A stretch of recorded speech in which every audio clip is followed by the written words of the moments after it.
बंद करने से कोई फायदा नहीं है, चालू करवा दे या फिर पूरा ही बंद करवा दे तभी बेहतर होगा। हाँ। तो पूरा कैसे बंद होगा? कहाँ प्रशासन टाइट होगा तभी तो होगा। हाँ, प्रशासन को टाइट करना पड़ेगा। सब जगह जहाँ देखिएगा पीरा आदमी खाली पब्लिक को पकड़ लेगा, लेकिन बेचवैया को पकड़ने वाला क्यों नहीं है? बेचवैया को नहीं पकड़ता। वही तो बात है, प्रशासन से पूछिए कि बेचने वाला क्यों नहीं पकड़ रहे हैं? बिना दवा दारू का तो होता नहीं है मैडम। सैनिक भी को उसको शराब पीने देते हैं, क्यों देती है बताइए? वो सैनिक में तो बिना दारू का तो रहता नहीं है, -4 डिग्री में रहता है, उसको शराब चाहिए। नमस्कार। दो तस्वीरें आपने देखी और सुनी। इस दोनों तस्वीर को देखकर सरकार तक ये इमीडिएटली मैसेज आना चाहिए ताकि बिहार को बचाया जा सके। उड़ता पंजाब आपने सुना होगा, इसको लेकर फिल्में बन चुकी है, लेकिन क्या अब उड़ता बिहार भी बनेगा? हम जो पिछले कई महीनों से जिस बात पे चर्चा कर रहे हैं वो बात अब जनता के अंदर चला गया है। अब जनता उसी सवाल को उठा रही है। जनता पूछ रही है कि पुलिस वाले पीने वाले को तो पकड़ लेते हैं, बेचने वाले को क्यों नहीं पकड़ते हैं? लेकिन अब मेरा सवाल उससे और आगे है कि पीने वाले को अब पकड़ लेते हैं और पीने वाले को जेल में डाल देते हैं, लेकिन कभी पुलिस वाले से क्यों नहीं पूछा जाता है कोर्ट के अंदर कि बिहार में शराब बंद है तो ये बंदा शराब पीता कैसे है, इसको शराब मिलता कहां से है, शराब बिकता कैसे है? पुलिस वाले से ये सवाल पूछा जाना चाहिए या नहीं पूछा जाना चाहिए?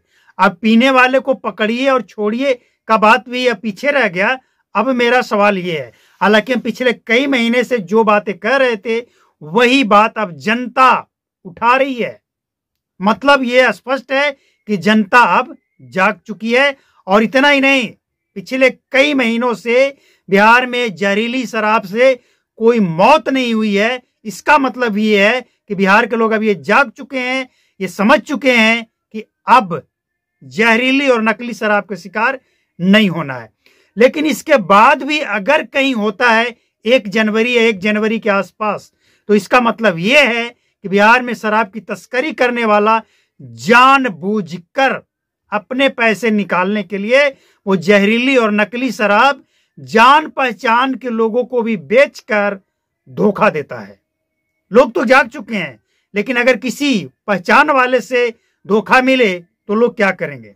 अब विस्तार से समझिए इस पूरे विश्लेषण का मतलब क्या है। अब तक शायद आप समझ नहीं पाए होंगे, लेकिन अब आपको यह समझ आएगा कि अब तक आपने जो समय दिया, इसके आगे जो आप समय देंगे वो क्यों। सबसे पहले जनता के बीच अब यह मैसेज आ चुका है कि बिहार में जो शराबबंदी कानून के तहत पीने वाले को पकड़कर जेल भेजा जा रहा है और बेचने वाले से कमीशन लिया जा रहा है, जनता जाग चुकी है। अब जनता सवाल पूछ रही है सरकार से और सरकार को जवाब देना पड़ेगा, आज नहीं तो कल। इसके बाद आगे बढ़ते हैं। अब मेरा सवाल सीधा यह है कि अब सरकार और अदालत संज्ञान लेते हुए, पटना हाई कोर्ट खुद इस मसले पे संज्ञान लेते हुए और पूछे पुलिस वाले से कि बिहार में शराब बंद है या चालू है। अगर बंद है तो बिकता कैसे है, और अगर चालू है तो लोगों को पकड़ा क्यों जा रहा है? शराब उसको मिलता कहां से, वो पीता कहां से है? ये पुलिस वाले से अब पूछा जाना चाहिए। अब एक बात और जो सबको चौंकाने वाली बात है कि पहले आप ये समझ रहे थे कि बिहार में कुछ महिलाएं जो जीविका से जुड़ी है या जो 35-40 साल की है वो शराब और ड्रग्स बेच रही है। अब तक आपने ये भी सुना होगा कि जो लड़के हैं वो शराब बेच रहे हैं, चाहे भले ही वो नाबालिग हो, 18 से नीचे का हो, अंडर एज हो, वो शराब बेच रहा है, शराब की तस्करी कर रहा है और ऊपर की कमाई कर रहा है, लालच या कारण जो भी हो। लेकिन अब इस तस्वीर को देखकर आप क्या कहेंगे कि अब लड़कियां जो अंडर एज है वो शराब की किस तरह से तस्करी कर रही है?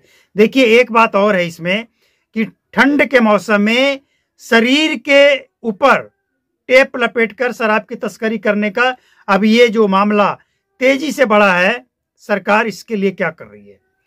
इस पर रोक लगाने से ज्यादा सरकार को यह समझना जरूरी है कि आखिर ये हो क्यों रहा है, इसके पीछे कौन है।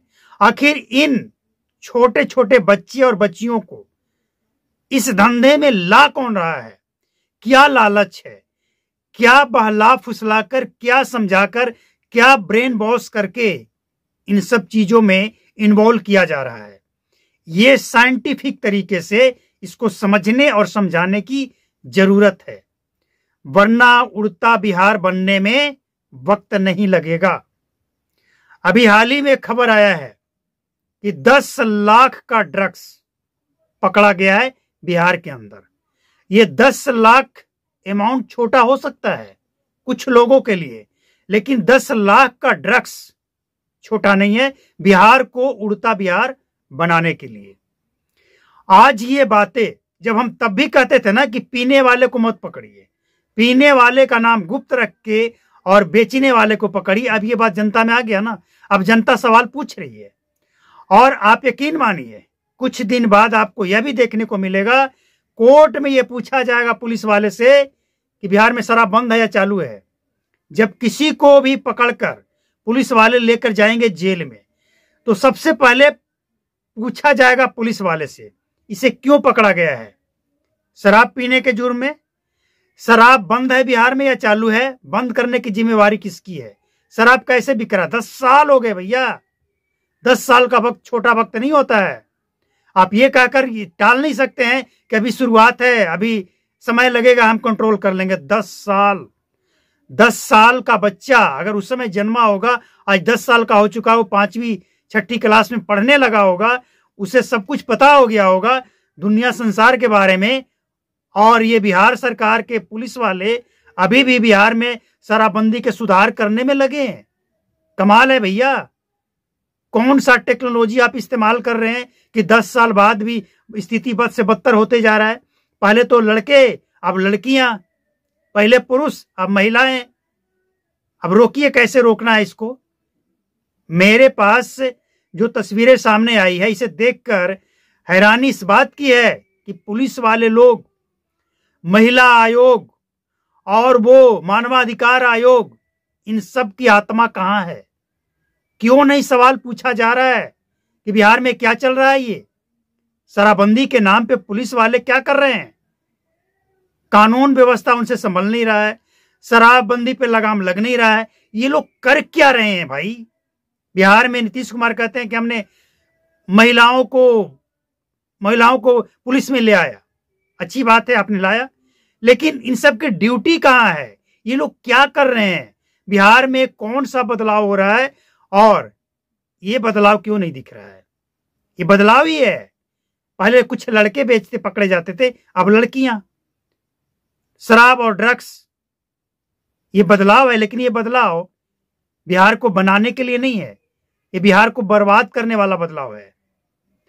अच्छी बात यह है कि जनता जागरूक हो चुकी है और जो सवाल हम पूछ रहे थे, अब जनता वो सवाल पूछ रही है। और जब जनता सवाल पूछेगी ना, तो सरकार को जवाब देना पड़ेगा।